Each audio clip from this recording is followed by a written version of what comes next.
I'm Lisette. I'm Fernanda. And I'm Jennifer. And we're going to be going over everything we learned in Unit 4. Like 4.1, we learned about the Good Neighbor Policy. 4.2 U.S. neutrality. 4.3 Women and Minorities. 4.4 Japanese incarceration. And 4.5 atomic bombs. Let's talk about the U.S. relations with other nations and how that changed in the years prior to World War II. In 1823, the Americas were centered around the Monroe Doctrine. The Monroe Doctrine stated that the U.S. would use military force if any European power claimed themselves in Latin America. The doctrine was developed to prevent European wars from reasserting themselves in the region when countries had achieved independence. The Smoot-Hawley Tariff Act was when the U.S. law enacted in 1930, which imported duties on over 20,000 products to protect the U.S. agriculture and industry from the effects of the Great Depression, which as well brought the U.S. and Latin American countries together. In 1933, the Good Neighbor Policy was created, which was where the U.S. would not intervene in the affairs of Latin American nations. In other words, the U.S. military would stay out of the countries. By 1938, the U.S. was the main trading partner for all independent countries in the region. It was surprising that Germany wanted to improve its trade relations with the region, and its trade with Brazil doubled between 1933 and 1938. U.S. neutrality. Now let's talk about the U.S. relationship with European nations at the beginning of World War II and whether the U.S. was treating them all the same.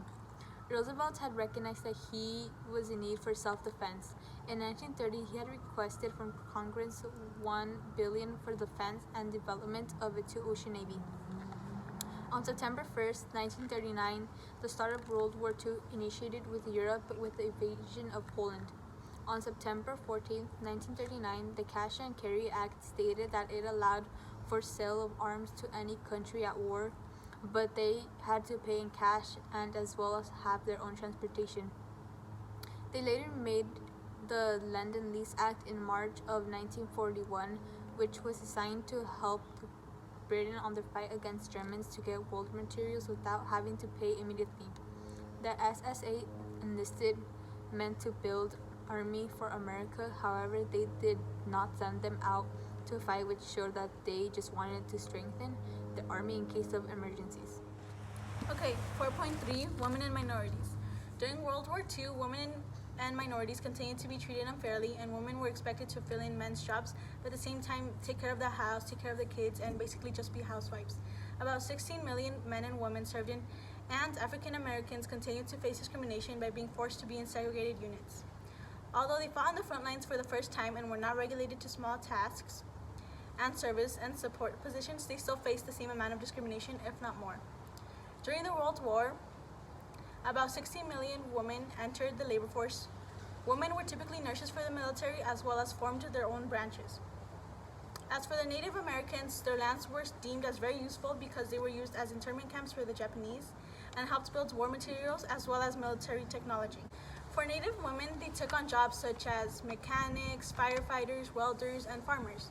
A lot of Native American men participated in the war, but most historians believe that this was due to their warrior tradition and need to protect their land.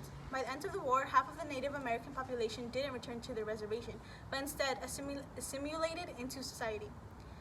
Different groups in the United States continued to be treated poorly while serving their country in their war. Japanese incarceration. Another group that was treated extremely poorly during World War II was Japanese Americans. On November 1941, the Mutton Report had said that the Japanese will show little threat and will still conserve the loyalty. On December 7, 1941, Pearl Harbor had been attacked by a bomb that Japan had dropped. After the Pearl Harbor attack, Roosevelt had issued 3,000 enemy aliens to be detained.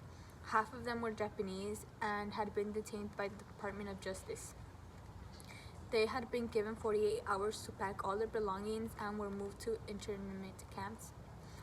On February 19, 1942, Roosevelt had issued an executive order of 1966, which had empowered the Secretary to War to designate military areas of strategic significance to remove any and all persons from this area.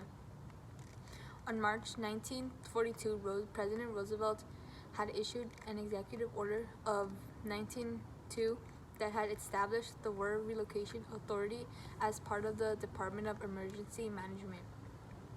On January 1946, all Japanese Americans were liberated, receiving little support and returning home to nothing, which meant they would have to restart their lives. In 1982, the U.S. government had denied the executive order of 1966 because it was not justified by military necessity. Atomic bombs. Even though Japanese were facing discrimination, the country was now facing an invasion. In May 1945, the war ended in Europe but was continuing in the Pacific. The story of the atomic bombs were immensely scientific and had scientists working up to 12 hours a day, taking notes and arguing possibilities. Then in 1939, Albert Einstein sent a letter to Roosevelt warning him of the recent German technological developments that included splitting an atom in 1938. Roosevelt was urged to proactive and produce new technology prior to German success. Work on the bombs took place throughout the USA, and approximately 120,000 Americans were involved in the production. Even though British and the Canadian government provided assistance in making the weapon, only a handful of scientists understood the process of the project and centered in New Mexico. At the Trinity site, a number of explosions were denotated to test the effectiveness of the power. On May 7, 1945, they measured against the weapon's potency and 108 tons of TNT exploded. Then on July 16, 1945, the first successful denotation of the bombs occurred and made it visible for about 300 kilometers.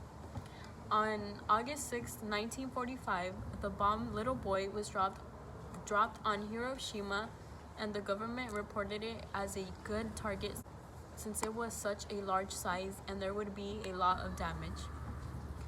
About 70,000 and 80,000 people were instantly killed, and another 70,000 were injured.